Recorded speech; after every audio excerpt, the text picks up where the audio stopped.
All right, we're back and we got our piston here. And what I also have are our Wiseco instructions here, because none of this stuff's on our other materials, but this is my little cheat sheet.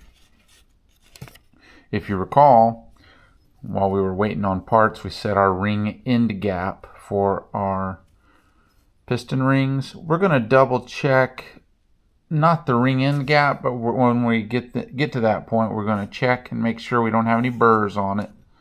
And I got my file here just in case we might need it, because this is our last point of defense. And I'm going to look at our piston here, and we got the small divots of the piston here and the large divots in the piston here. Obviously, our intake valves are that size and our exhaust valves are this size.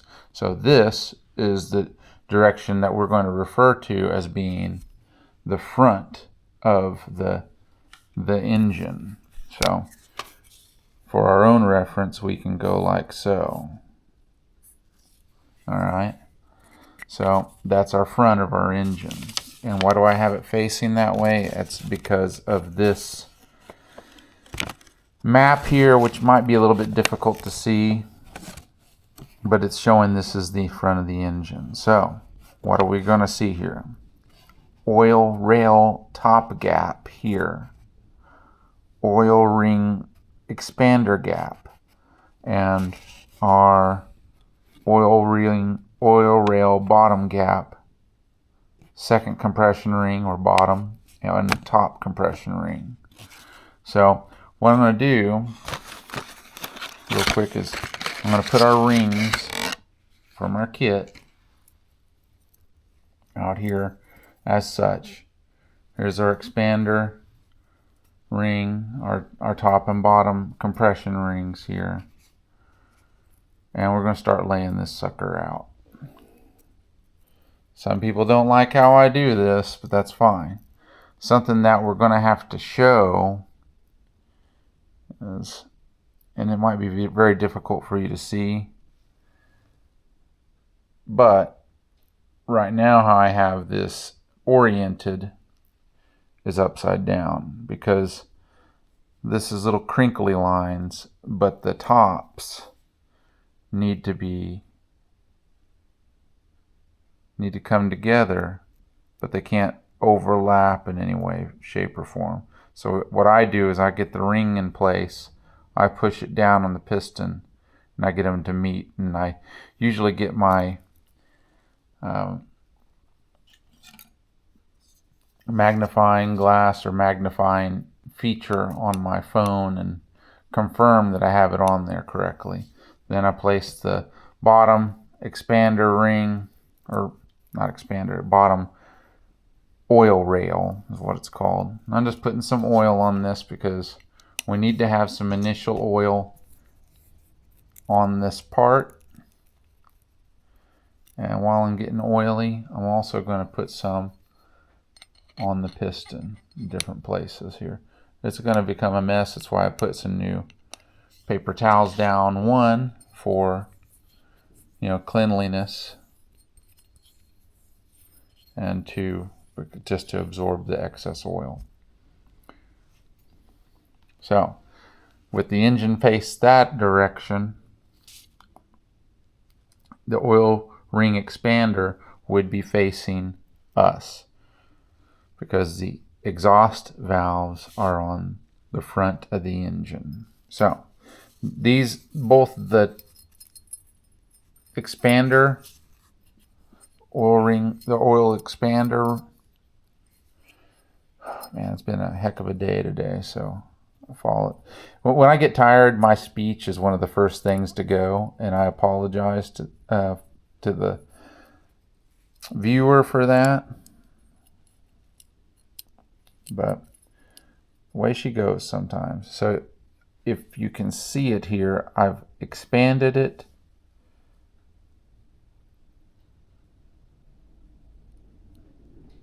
It's coming together. And what I'm going to do, I'm going to cut for just a moment here, and I'm going to confirm I have that oriented how I want it to be. And then when we come back, we'll start doing the bottom rail and the top rail. So I'll be right back.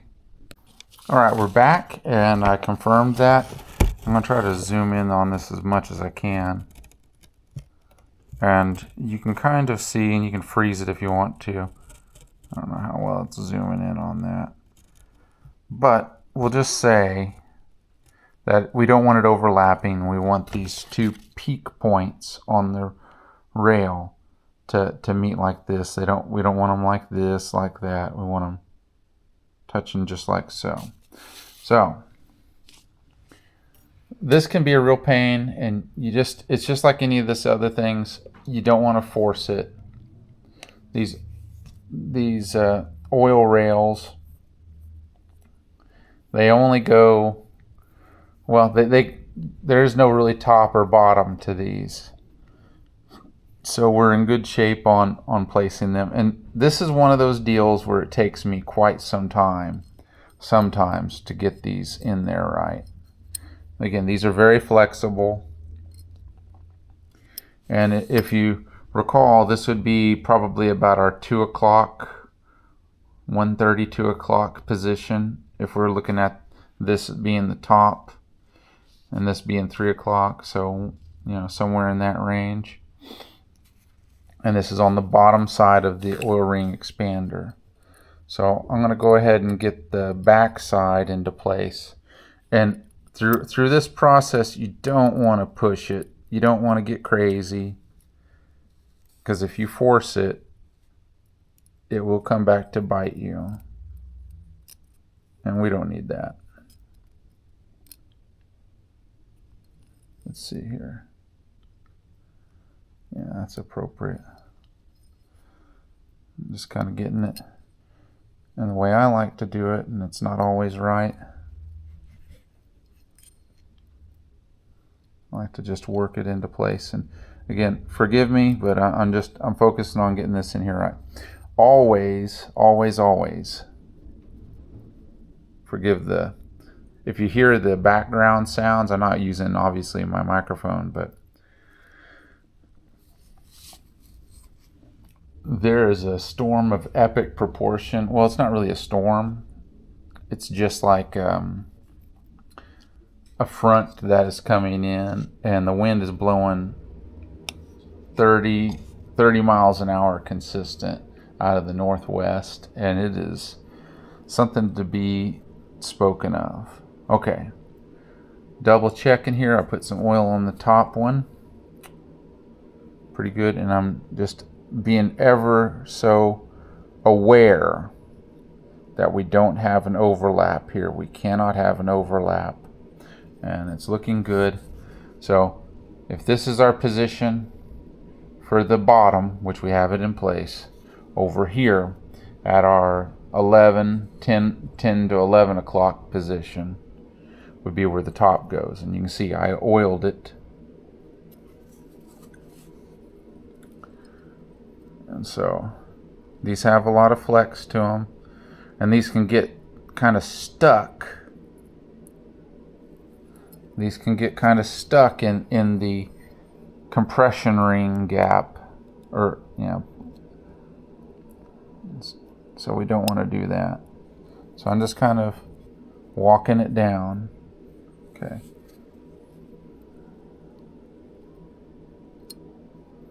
Yeah, I got it kind of hosed up. Again, this is one of those instances where if I wasn't filming, this would be a little bit smoother process. So give me a little bit of grace here. Yeah.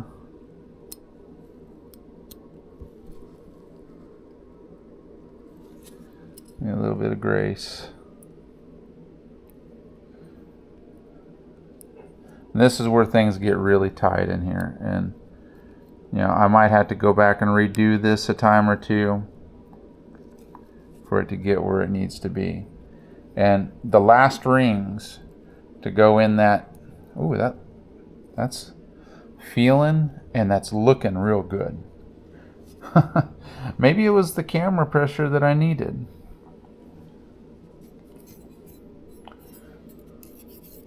Wow, I'm really pleased with that. Okay, and next up is going to be our bottom, our second ring. Oh, sorry about that. So this is our second ring right here because it fits in this gap. And the other thing that we need to focus on is the lettering, which there's the letter right here. I don't know if it's showing up, but there's a letter there. Yeah, you can see it. There's a letter right there by my index finger. And so one thing I'm checking here, yeah, I'm making sure there's no burrs on here. And I feel just a little slightest something right here. And a little slightest something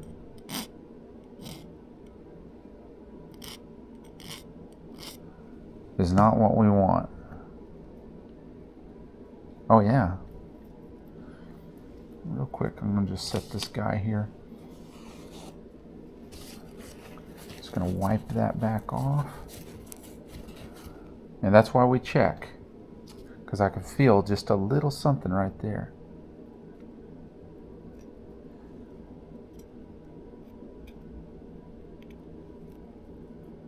We have one chance to get this right, because once it's in there, we are absolutely committed. Okay, I'm feeling really good about this. Now, I don't have a tool that does these like a snap ring and expands them. So let's go back to our key here. The second ring goes on the front of the engine.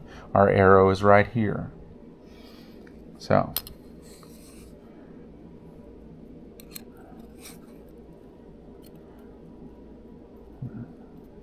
this might be controversial to some. We do not want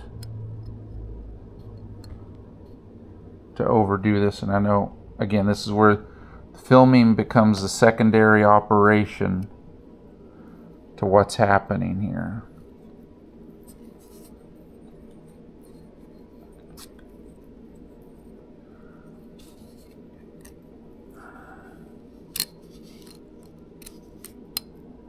Yes. Just pushing it back just a little bit. Bingo. We are in place. We're in business. Okay. Here's our letter. Can you see it? Can you see the letter here? There it is. It's right here. And again, same sort of thing. Do I feel anything?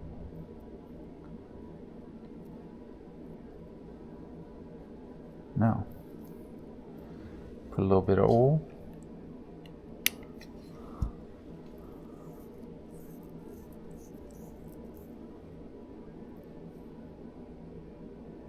There's our letter.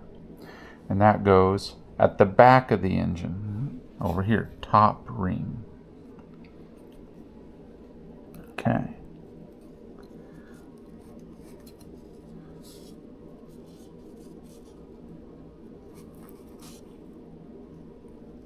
This is where we could really screw up.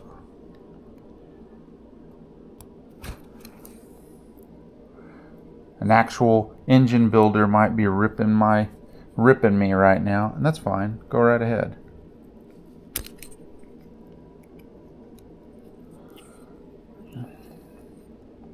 There it is. And I'm testing these, making sure that there's nothing holding them from going where they're supposed to go. And just like that,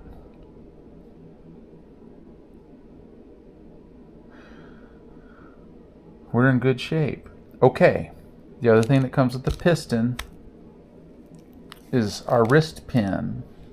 And our circlips for the wrist pin are right here. And I'm not going to sugarcoat this. This is not an easy operation to do. And you know, some people might try to show folks how to do it, but it all ends up as a failure. What I like to do before I install an engine is I like to put the back side of the side I'm not going to be facing when I install the engine.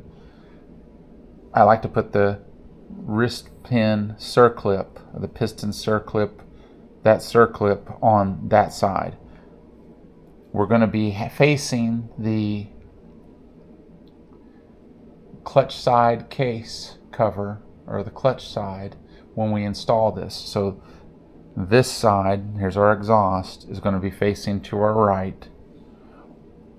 And so the last thing that we will place in this is the circlip on this side of the piston. So we can go ahead and install this side of the piston circlip on here.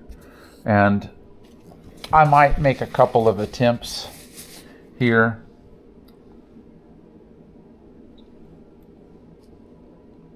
And I might show you, but I just want you to know this ain't going to be pretty. So this is a point where all your work can be undone. And honestly, you can go ahead and install that if you know which side you're going to be doing last, or you want to. Because if you put it in the wrong side, guess what? You're putting it on the side that you don't want to be doing it on there. And don't be silly and lose this circlip. The other one anyway. Okay. So again, our exhaust side will be facing this way, and we will be doing this side last. Yeah.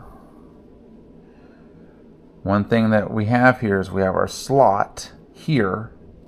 Our slot here that can help us dig out the ring or the circlip when we're uninstalling, but it's something to navigate around and make sure that you don't have your circlip ends there, because there's a possibility, there's a potential for you to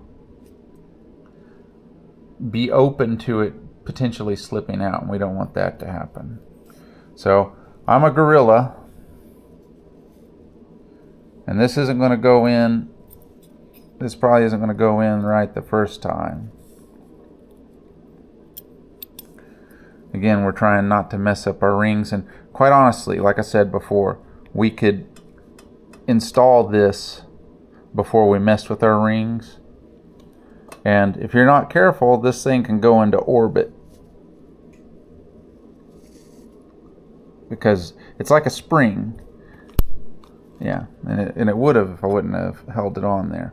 So one of the things that I'm doing is using kind of that orifice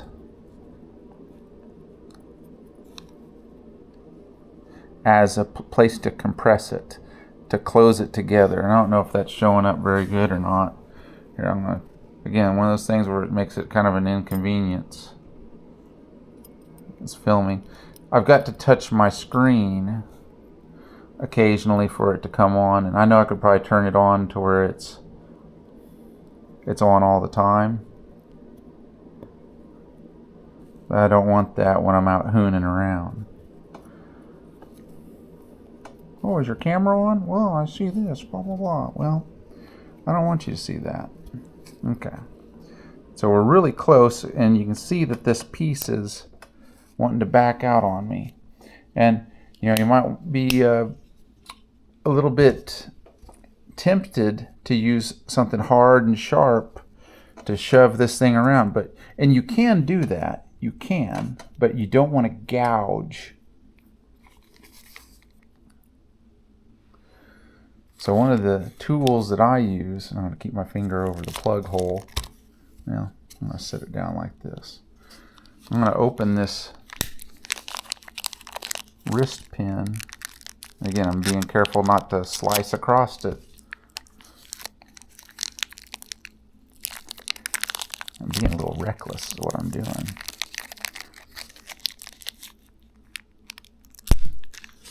Because I don't want to create any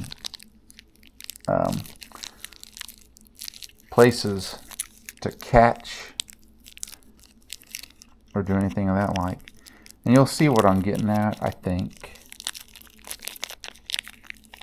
We're going to use this as a tool. Oh, the real mechanics are probably chuckling and having a good laugh. Put a little bit of oil on now.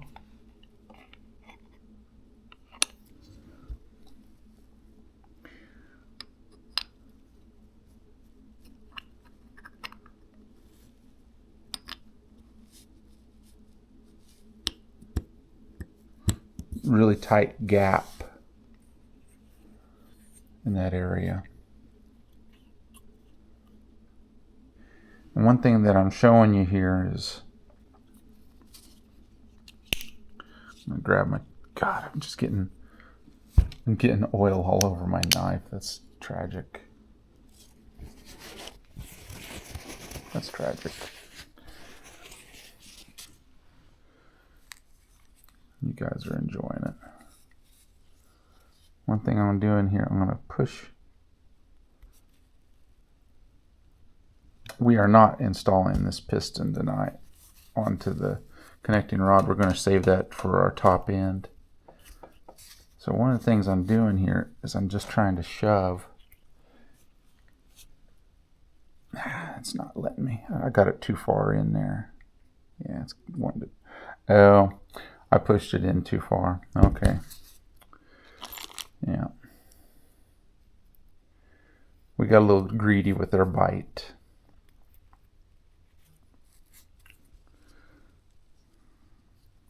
We got a little greedy. What am I going to do here?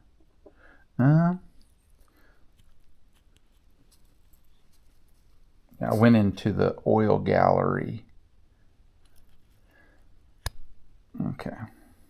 See how there's a different line here? That line's for oil to flow.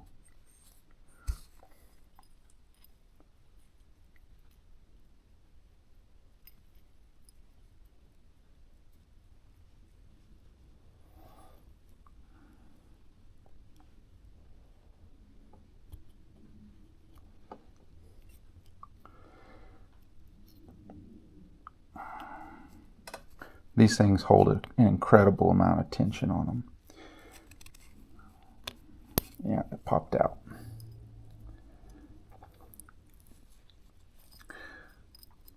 This is always a part that I struggle with. But because I love you guys,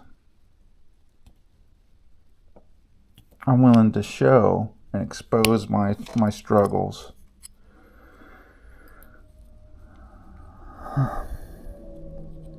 Even when I'm tired. But doing some stuff when you're tired. I see I shoved it too far in there. Is a good test as long as you don't lose patience. And this is a job that is difficult to be patient on.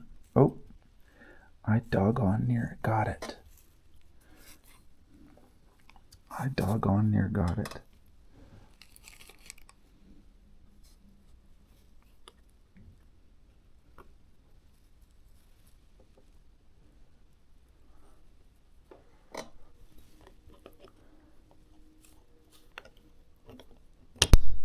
Bingo.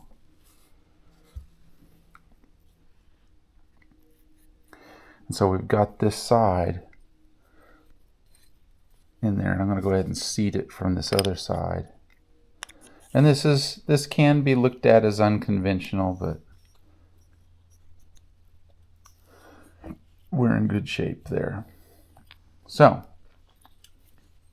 we've got our rings installed on the King. And what I'm going to do, so we don't lose stuff,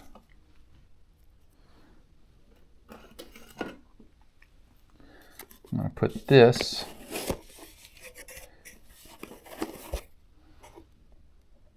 in the piston box. Okay. Well, that completes our ring install. So I'm going to stop at this point and call it a night and say thank you for watching. Make sure and like and subscribe, and we will see you next time.